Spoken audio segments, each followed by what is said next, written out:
Hello, everyone, and welcome. This is IGTV. My name is Joe Kincannon, and with me this morning is William H. Murray, delivering the InfoGuard editorial. And Bill, you're going to be talking about security and the user's world view. Right. Go for it.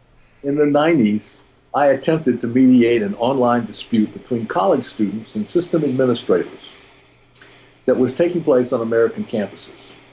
The students felt that system administrators were overreacting, exceeding their authority, indeed violating the students' civil and human rights in response to trivial and innocent behavior.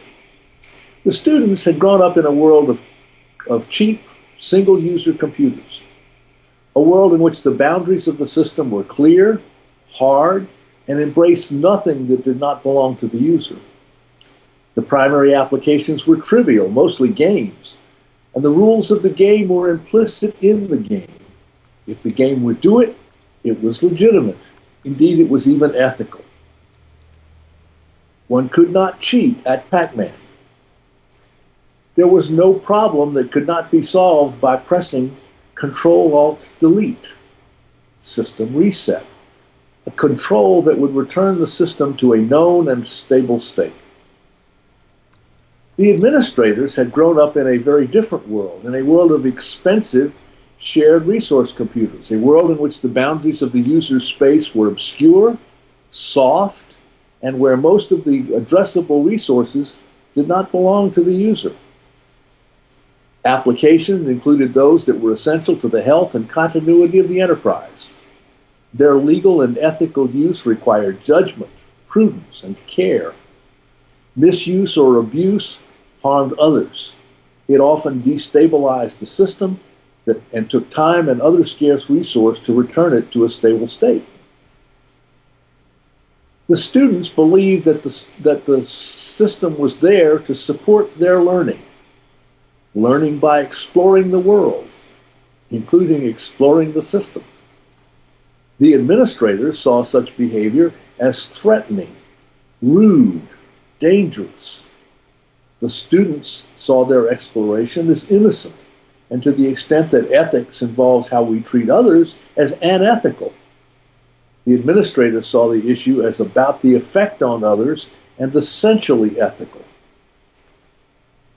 When the administrators observed what they identified as forbidden behavior, they responded, usually by revoking the system privileges of the students.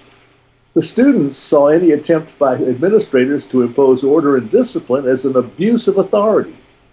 They needed the system in order to complete their assignments.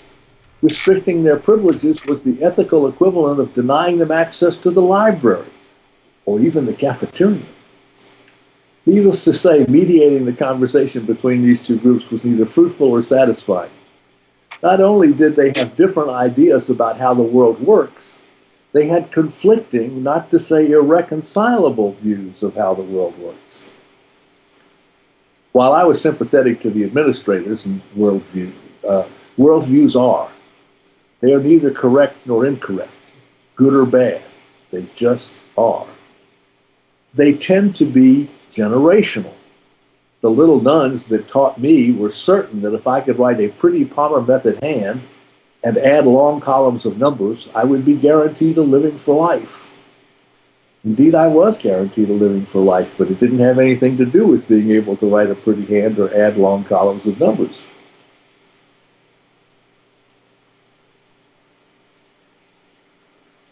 The current generation, one that our colleague Jim Beeson, CISO of GE Capital Americas, calls the digital natives, comes to us with yet another worldview. For them, the purpose of networks of computers is to facilitate sharing and collaboration, what the media likes to call social media, social networking. Not only will they sacrifice enterprise security, but their own personal privacy to this view. According to a report from the Threat Research Group at Cisco, 7 out of 10 young employees frequently ignore IT policies, and 67% feel that the IT policies on social media and personal device use are outdated and need to be modified to address real-life demands for more work flexibility. Like the system administrators of the 90s, young security managers project the worldview of their generation onto the next. In their view, Facebook, Twitter, BitTorrent, and user-owned devices look threatening, opportunities to leak and to contaminate their networks. However, there's a difference between the way things appear and how they really are, between things that look threatening and things that really are threatening. Most of the students in my tale really were benign, and even though their behavior matched a threat profile that the administrator recognized.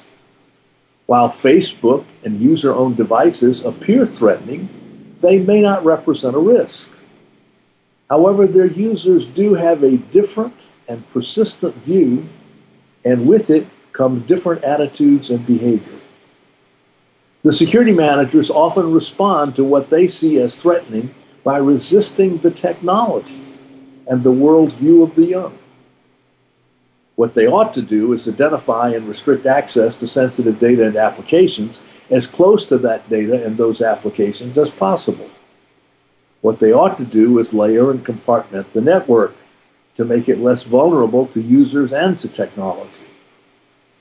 I don't use Facebook or Twitter, not so much because I see them as threatening as because I value my privacy more highly than the young seem to do. I have a less trusting worldview. In its light, I make different choices than they do. Whatever their choices, they carry responsibilities. For example, one of the responsibilities that they are learning the hard way is that they must resist cyberbullying. It is up to us to help them learn how nice people behave in the world that they are creating. To the extent that the past is a guide, it will barely last a generation. It is up to us to achieve our enterprise security objectives in spite of the persistence of the new worldview. It is for that that we are called professionals and are paid the big bucks. See you next week. All right, Bill, thank you very much. As everything else, we're going to have to listen to it a couple of times, take it all in. I think you're absolutely right about that. You know, there's two different worlds out there today. Well, and while they look threatening, we simply have to deal with it because their view of the world, they're making the world into the image that they see. Yeah, so, and they're a lot more spontaneous too. Yeah, and you know, Jim Beeson tells the story of his son who confronted with a difficult calculus problem on his computer, photographed the screen with his iPhone, sure, tweeted it out to a bunch of his friends, and 5 minutes later had 5 good solutions to the problem. That's how they think and how they work. And you know, many years ago, you know, if you were on a NASA project and you were team building, you know, that might have been thought as a wow, that was pretty brilliant. You know, so it's a different way to kids think today, and that's not necessarily bad. It's not necessarily bad, but it is potentially risky, and we have to learn how to live with it. Yes, and I agree with you there, 100%. All right, so that was William H. Murray, everyone, and that's the InfraGard editorial as we open up the book for 2012. Thank you, Bill.